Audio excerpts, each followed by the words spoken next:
Let's find out where the mystery wire goes. Looks like there's some water down there. And that looks like a sump pump.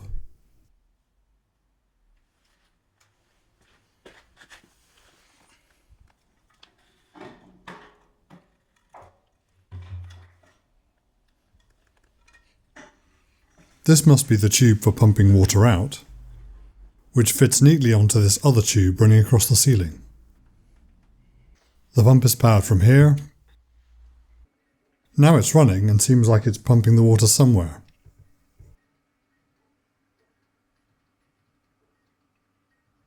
Into the gutter outside,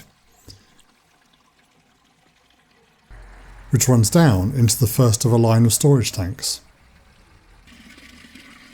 And the tanks are all linked together. Mystery solved.